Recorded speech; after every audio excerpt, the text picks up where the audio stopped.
In Chinese mythology, there are 4 classic novels, all among the world's oldest and longest works of fiction.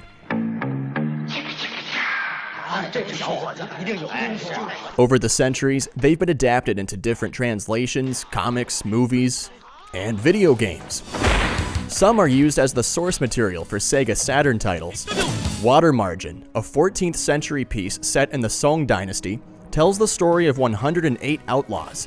Many have great strength, fighting skills, and mythical powers. They gather as an army on Mount Liang, when suddenly, the government forgives their crimes, and in exchange, they're sent on missions to help suppress rebels and invaders. Data East adapted this story into a 2D fighting game called Outlaws of the Lost Dynasty. It's for Sega's Titan Video Arcade board. This is based on the Saturn's hardware, so the intent was any game made for the Titan would also be put on the Saturn. The plan worked. Find the defendant, Orenthal James Simpson, not guilty of the crime of murder. Now it's October 1995. They brought Outlaws to North America and renamed it Dark Legend. It's a time of complete anarchy. To get his kingdom back, the Emperor sends the Outlaws on a mission to beat each other up. The reward is an unimaginable amount of wealth, abilities, and power. That's one way to get rid of all your criminals. Hundreds of fearless warriors came to battle, but only 12 of them would become default playable characters. Are you strong and wise enough to triumph in this ultimate challenge?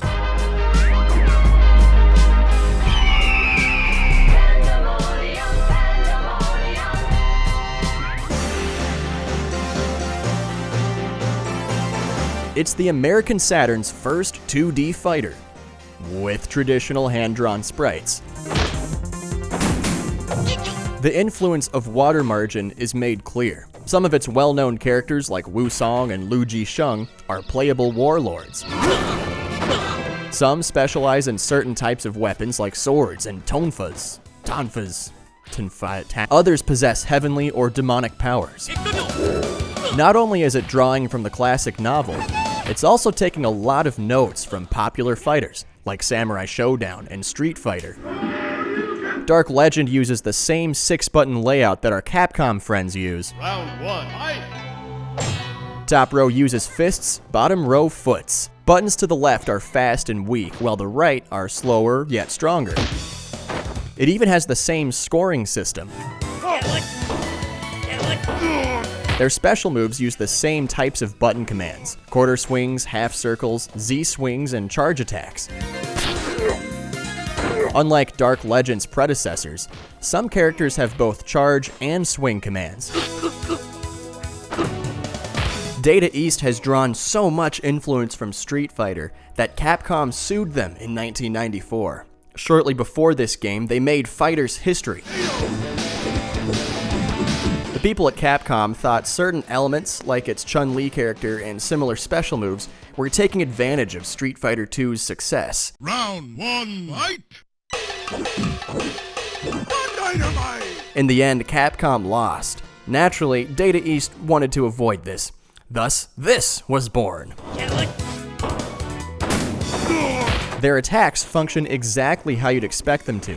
Pretty intuitive for anyone who's used to Capcom fighters. The cast seems pretty well balanced, but a few characters do have moves that are relatively underpowered, like Chad Guy's Firewall. Its hitbox is at a pretty weird spot. Seems like it almost never hits.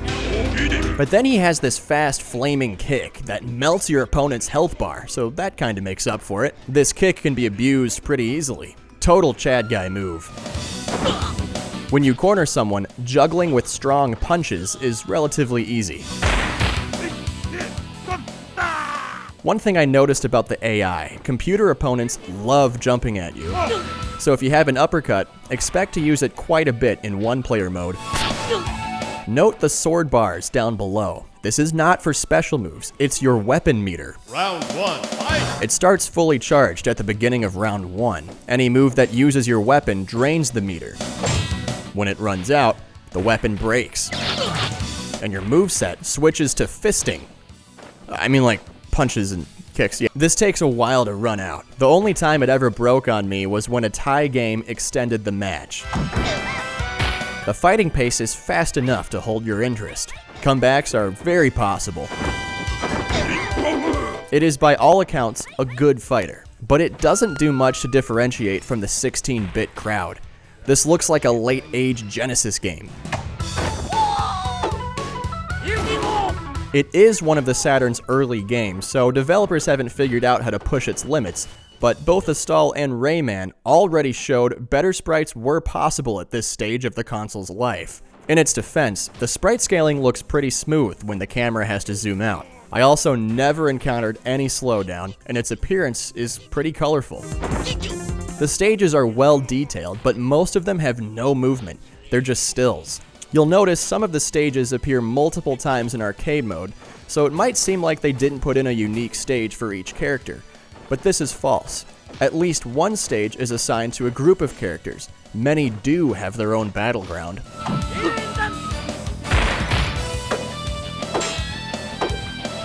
It has great sounding music, punchy fight noises, and delightfully ringing clashes. When you break down the characters' movesets, a lot of them seem to be uninspired, maybe a little too generic. You're looking at video of me and my friend EB3fan experimenting with them in 2-player. First off, peep the character select screen. That's lazy presentation. Compare it to the 1-player select screen. Why couldn't they use this in 2-player? Minor nitpicking aside, many of these characters are very plain. But once you get into the second half of the cast, you can see where developers got creative, like the 3 Ren Xiao brothers. Solid Snake, Xiao R has a blob buddy who helps attack. Xiao Qi uses his waterbending abilities for a mad game of spaceys. Xiao Wu uses fish and frogs as weapons, but what they all share are mad cheeks. Perhaps the most creative character, and my personal favorite, is the legendary Gongsun Xiong. He's a small old man with a massive rat spirit as his weapon. His gameplay has more layers than a green onion boy. For starters, you only take damage if the old man is hit. Your spirit is invulnerable. The top punch buttons control the large spirit, while the bottom kick buttons control Gong. Gong's moves can only hit at an extremely close range, but his spirit punches with insane distance, dominating the space around your small hitbox. If you think this is it for stage control, extinguish the notion. His specials include throwing Gong in the air and letting him plummet into your enemy from a far distance. Rolling him like a bowling ball is also an option, and you can send your spirit across almost the entire stage with the force of a charging firewall. Ice Climber mains, this one's for you. If you send your spirit too far away and leave Gong alone, fear not, his end lag doesn't last long. Gong has fast up-close attacks and a miracle of a slide kick. You're not defenseless if you're waiting for Spirit Buddy to come back. Gong is so godlike, I took him all the way to the top. Every time I thought for sure I was going to lose the match, Gong's clumsiness always makes a comeback. Let this victory teach all wimps like you a lesson. After battling the 12 Outlaws, the Emperor congratulates you before, Ag! Greetings, warriors. It is I, Chad Guy, floating down to crash the victory party. Total Chad Guy move. He's relatively easy to beat, so all the nice guys can rest easy, knowing they'll save video games from society's oppression and get the Husan Yang. But wait, a final form? With big hair? Typical Chad. Again, he goes down easy, allowing me to beat arcade mode on default settings without a continue. As a reward, Gong is blessed as leader of the land in the eyes of the gods. The Emperor then asks, who is stronger, you or your spirit? Gong tries to prove his strength by battling his other half. What happened?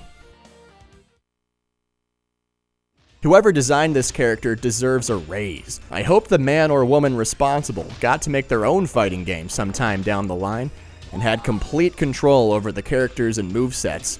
If not, society has failed us. If the rest of the game was this creative, Dark Legend would likely be more than this obscure amethyst. Outlaws of the Lost Dynasty made its way to both Japanese and US arcades in 1995 using the STV board, so a handful of arcade goers in the mid-90s might have ran into this in North America. The Saturn version easily brought this home with minimal differences. Gameplay seems to be the same. The only changes I noticed were minor differences in the sound effects and music. It had a few ads in magazines. Generally speaking, at this point in time, Chinese culture and martial arts were popular and fascinating to Western audiences, so selling it was pretty easy. Note their use of a Chinese takeout box. Fortune cookie not included. The console port is exclusive to Saturn for North America. In Japan, it did get a PlayStation port. I personally think Dark Legend fails to deliver the level of fighting game quality that we should expect on the Saturn. It's a fun fighter, but I don't see how this gives us what the older consoles can't. When playing it together, EB3 fan told me it would be difficult to enjoy a long afternoon with this game. It's so alright, it's almost painful. Far from bad, yet also far from great. Most US reviewers of the time did agree. Game Fan accurately said, close, but not quite. Game Players noted it does little to explore the capabilities of the Sega Saturn. While other 32-bit games blaze a trail into the future, Dark Legend only offers a stroll down memory lane. GamePro says with Mortal Kombat and Darkstalkers on the horizon, might be best to hold off on Dark Legend. How well did this sell? Well, tough to say, since again, there's no documentation I can find saying how well it did. But if you peruse eBay, complete copies are easy to find and comparably cheaper than most average-and-up Saturn games. So at the very least, we can tell they printed quite a few copies. But as for our almighty god, Chairman Segata, he sees its core merits and appreciates the levels of creativity it puts forth. But you can't have that much fun with just one interesting character. I think Dark Legend is a fun game. If you have a copy lying around somewhere, go ahead and try it out. But don't expect this to be in the same league as Darkstalkers or X-Men vs. Street Fighter. In our post-5th gen age, Saturn is well renowned for its wonderful fighter library. This is far from the best. It's right down the middle, if you will.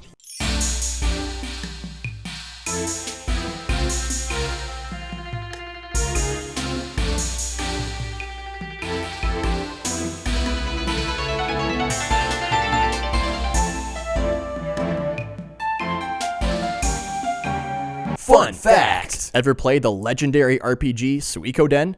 It's also based on Water Margin. This PlayStation classic never made it to Sega, but another classic Chinese novel is on the American Saturn. Romance of the Three Kingdoms 4 came out in October, the same month as Dark Legend. According to my mysterious spreadsheet of wonder, I'll be reviewing it 4 games from now.